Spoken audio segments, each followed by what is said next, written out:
உங்களுடைய ஜெபம் கேட்கப்படுறதுக்கு நீங்கள் என்ன செய்யணும்? ஒருத்தர் தன்னுடைய பிரச்சனையை ஒரு மனு அந்த மாதிரி எழுதி மந்திரியை சந்தித்து இந்த மனுவை கொடுத்துட்டா என்னுடைய பிரச்சனை என் ஊருடைய பிரச்சனை தீர்ந்துடும் அப்படின்னு சொல்லி மந்திரியை சந்திக்க போகிறார். சும்மா போக முடியுமா? மந்திரியை சந்திக்கிறதுக்கு நல்லா புது ட்ரெஸ் எல்லாம் போட்டு நல்லா ஃப்ரெஷ்ஷாக ஆகிட்டு கையில் ஒரு மாலையோட இன்னொரு கையில் மனுவோட மந்திரி வரக்கூடிய இடத்துக்கு போய் நின்று கூட்டத்தில் காத்திருந்து நிறைய பிரச்சனைகளை ஃபேஸ் பண்ணி ரொம்ப நேரத்துக்கு அப்புறம் மந்திரி கிட்ட போய் எப்படியோ இந்த மாலையை போட்டுட்டு மனுவை கையில் கொடுத்துட்டார். சந்தோஷமாக வீட்டுக்கு திரும்பி போயிட்டார். அவருக்கு ரொம்ப சந்தோஷம். மனு மந்திரியோட கைக்கு போயிடுச்சு, இனி நம்ம பிரச்சனை கண்டிப்பாக தீர்ந்துடும் அப்படின்னு.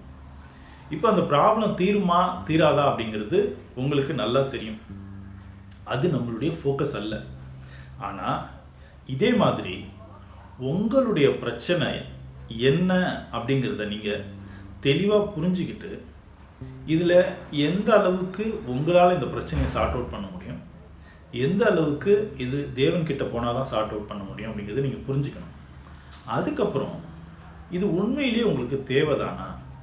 இது கிறிஸ்துவுக்குள்ளே நீங்கள் வாழ்கிறதுக்காக நீங்கள் தேடக்கூடிய விஷயமா, அல்லது இந்த உலகத்தில் உங்களை நிரூபிக்கிறதுக்காக, உங்களை பெருமைப்பட வைக்கிறதுக்காக, இந்த உலகத்தில் நீங்கள் நிரந்தரமாக வாழ்ந்துறதுக்காக ஆசைப்படுற ஒரு விஷயமா அப்படிங்கிறத நீங்கள் தெளிவாக கன்சிடர் பண்ணிவிட்டு புரிஞ்சுட்டு அதுக்கப்புறம் அதை ஜெபமாக நீங்கள் இயேசு கிறிஸ்துவனுடைய பாதத்துக்கு கொண்டு போனீங்கன்னா கட்டாயமாக இயேசு கிறிஸ்து அந்த ஜெபத்தை கேட்பார். பிகாஸ் மனுஷங்க மாதிரி இயேசு கிறிஸ்துவுக்கு பொய் சொல்லணும், தன்னை காப்பாற்றிக்கணும், தன்னை நல்லவன்னு நிரூபிக்கணும் அப்படிங்கிற அவசியம்லாம் கிடையாது. அவர் எப்போயுமே நல்லவர் தான். அவர் யார்கிட்டையும் பொய் சொல்லி தன்னை உயர்ந்ததாக காட்டிக்கணுன்ற அவசியம் இல்லை. உங்களுக்கு உண்மையிலே தேவைப்படுதா, நீங்கள் கேட்காமலேயே அவர் எதையுமே செய்யக்கூடியவர். இப்போது யாக்கோபு புஸ்தகத்தில் யாக்கோபு ஒரு அற்புதமான விஷயத்தை ஜெபத்தை பற்றி சொல்லுவார். நீங்கள் ஜெபம் செய்தும் உங்களுக்கு கிடைக்க மாட்டேங்குது, அது ஏன் அப்படின்னு ஒரு வார்த்தை சொல்லுவார். அது என்னன்னா, உங்களுக்குள்ள இருக்கிற இச்சை, உலக ஆசை, அதனால தான் நீங்கள் வேண்டிக் கொண்டும் நீங்கள் கேட்டதை தேவன் உங்களுக்கு கொடுக்கல அப்படின்னு சொல்லுவார். அப்போ தேவன் எதை கொடுப்பாரு, தேவன் எதை கொடுக்க மாட்டார் அப்படிங்கிறத வேதத்துக்குள்ளேயே நம்ம தேடி பார்த்தோம் அப்படின்னா அங்கேயே நம்ம புரிஞ்சுக்கலாம்.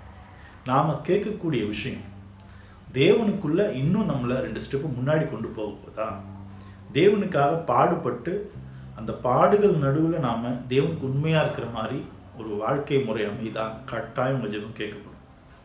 பவுலை தேவன் சிறைச்சாலையில் தேடி வந்து அவர்கிட்ட பேசினார் அந்த ராத்திரியில்.